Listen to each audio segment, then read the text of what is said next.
மூணாவது பாயிண்ட் தேவ். இங்க வந்து பாருங்க Dev, excess of purchase consideration. பிசின்னு போடுறேன் Dev. Okay. Over and above the share capital of the selling company has to be determined.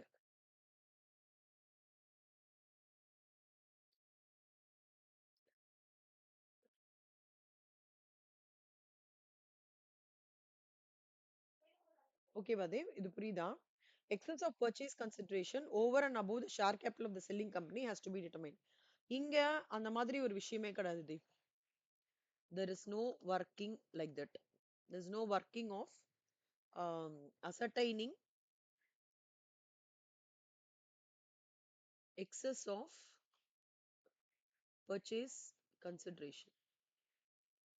ஓகேவா தேவ்? இது புரியுதா? அதாவது அமால்கமேஷன் த நேச்சர் ஆஃப் மர்ஜர்ல வந்து இப்போ ஃபார் எக்ஸாம்பிள் பர்ச்சேஸ் கன்சிடரேஷன் வந்து 4 lakhs இருக்குன்னு வச்சுக்கோங்க Dev.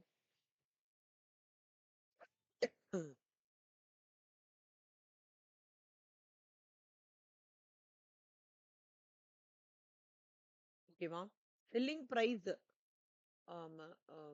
Sorry share capital 3 lakhs இருக்குன்னு வச்சுக்கோங்க தேவ்.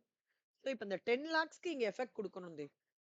சாரி 1 lakhக்கு எஃபெக்ட் கொடுக்கணும். எக்ஸஸா இருக்கு இல்லையா?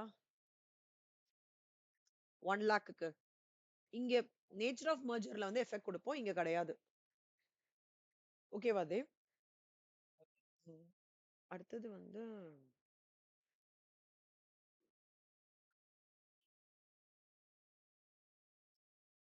ஆ இங்க என்ன தெரியுமா பண்ணுவோம் தேவ்? ஃபோர்த் ஒன்னு. தேவ் அப்படியே எழுதிக்கிறீங்கல்ல நீங்க?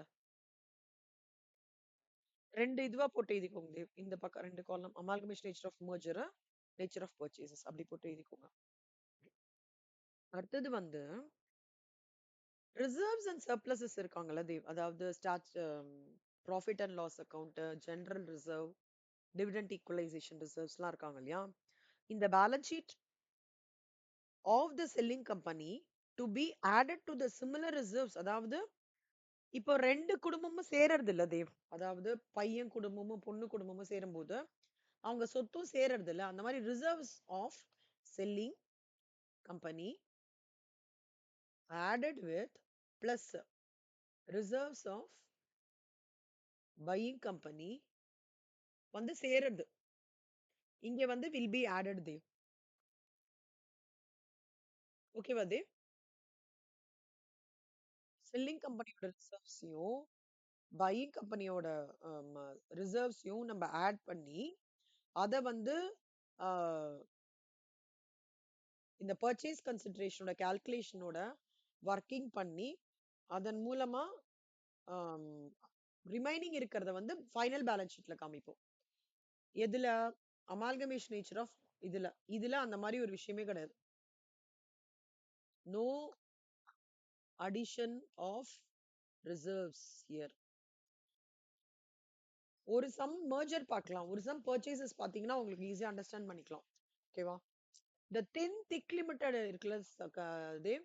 நாங்க படிக்கிறதுலேருந்து நான் காலேஜ் படிக்கிறதுலேருந்தே அந்த சம் ரொம்ப இம்பார்ட்டன்ட். அதனால தான் அந்த சம் எடுத்து வச்சிருக்கேன். இது வரைக்கும் புரியுதா தேவ்? இப்ப அமால்கமேஷன் நேச்சர் ஆஃப் மர்ஜரும் அமால்கமேஷன் நேச்சர் ஆஃப் பர்ச்சேசஸும் நீங்க படிங்க பார்க்கலாம். Just on the face of it. First point என்ன?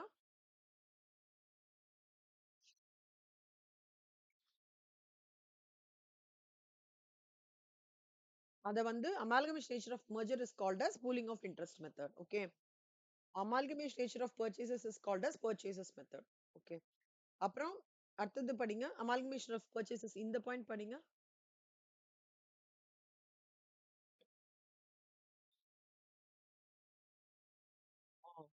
அதாவது பர்ச்சேசஸ்ல செல்லிங் கம்பெனியோட ஸ்டாச்சுட்டரி ரிசர்வ்க்கு ஒரு செப்பரேட் ஜர்னல் என்ட்ரி இங்க பாஸ் பண்ணணும். இங்க அந்த ரெக்குயர்மெண்ட் கிடையாது. ஓகேவா? இது வந்து ஸ்டாச்சுட்டரி ரிசர்வ் பொறுத்த வரைக்கும் இது. அடுத்தது பர்ச்சேஸ் கன்சிடரேஷன் பொறுத்த வரைக்கும் பர்ச்சேஸ் கன்சிடரேஷன் 4 லட்சம், ஷேர் கேபிட்டல் 3 லட்சம்னா எக்ஸஸ் இந்த 1 லட்சத்துக்கு வந்து இங்க வந்து இம்பாக்ட் கொடுக்கணும். ஓகேவா? இங்க அதுக்கான இதுவே கிடையவே கிடையாது. எக்ஸஸ் ஆஃப் பர்ச்சேஸ் கன்சிடரேஷன் அந்த மாதிரிலாம் எதுவுமே கிடையாது. இங்க வந்து ரிசர்வ்ஸ்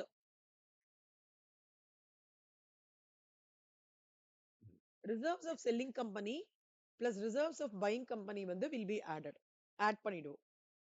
இங்க வந்து added and will be adjusted. ஒரு நிமிஷம். 2 மார்க்ஸ் கூட இதை எழுதிடலாம் தேவ். ஓகே.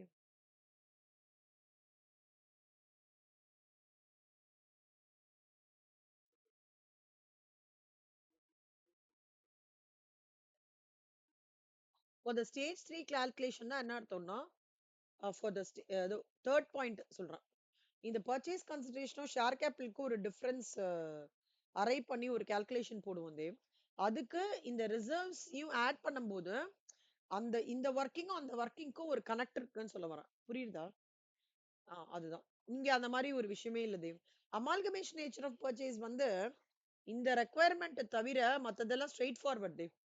சம்மு வருமா, போட்டோமா, ஃபைனல் பேலன்ஸ் ஷீட் போட்டோமா, ஆஹ் எ- ஒரு 4 ஜர்னல் என்ட்ரி முடிச்சோமான்னு போயிட்டே இருக்கும். அப்புறம்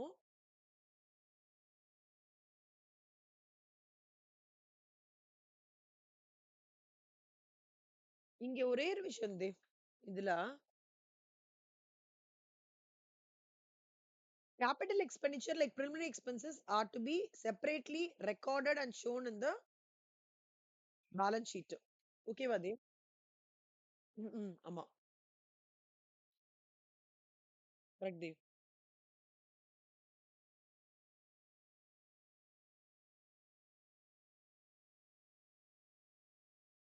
அதாவது உங்களுக்கு பேலன்ஸ் ஷீட் பண்ணும்போது சேமா இருக்கும் தேவ். நீங்க வந்து இந்த பர்ச்சேஸ் கன்சிடரேஷன் கால்குலேட் பண்றதோ, இல்ல வந்து டிபெஞ்சர்ஸ் இருக்காங்க, கிரெடிட்டர்ஸ் இருக்காங்க, அவங்களுக்கு செட்டில் பண்ணிட்டு தான் பர்ச்சேஸ் கன்சிடரேஷனை வந்து கால்குலேஷன் எடுத்துட்டு வர அந்த ஸ்டேஜ் இருக்குல்ல, அது மட்டும்தான் இது ரெண்டுத்துக்கும் டிஃபர் ஆகுமே தவிர மத்ததெல்லாம் ஒர்க்கிங்லாம் சேம் தான் தேவ். ஓகேவா? நான் உங்களுக்கு ஒரு சம் போடுறேன் பாருங்க.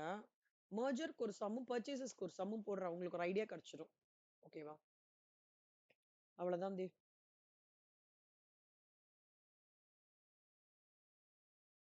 இப்போ இதுல 5வது பாயிண்டா ஒண்ணே ஒண்ணு ஆட் பண்ணிக்கோங்க தேவ்.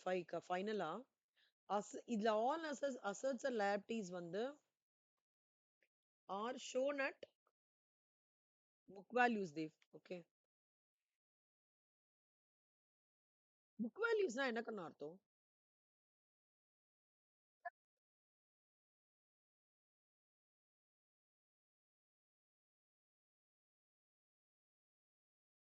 Very good.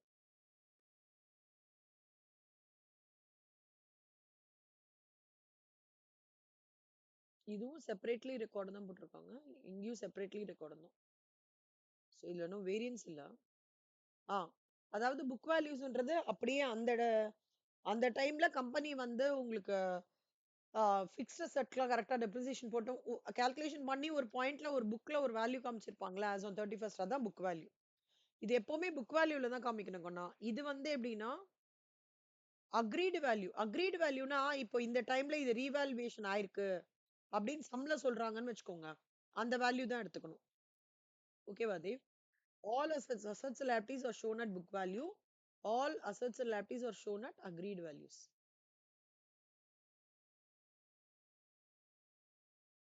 புரியுதா உங்களுக்கு?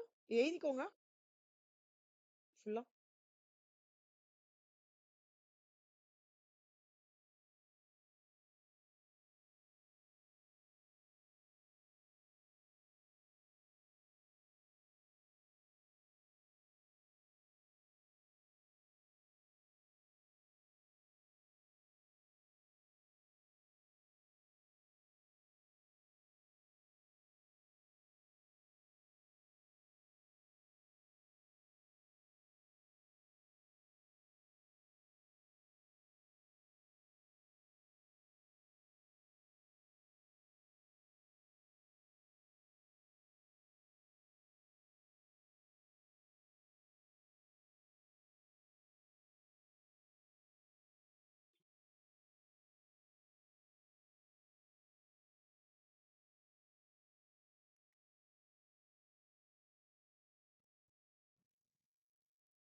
சரி கொஞ்சம் நோந்துக்கோ தேவண்ணா கிளாஸ். Class class class.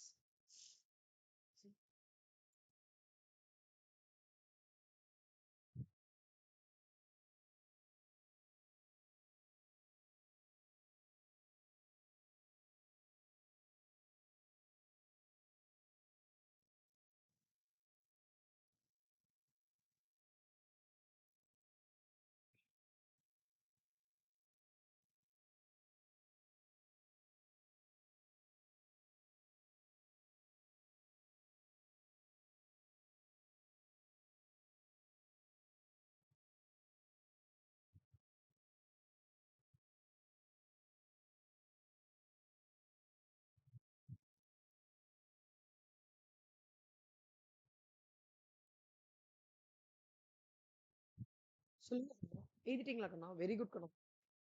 ஒரு வாட்டி கோ த்ரூ பண்ணி பாருங்க அது.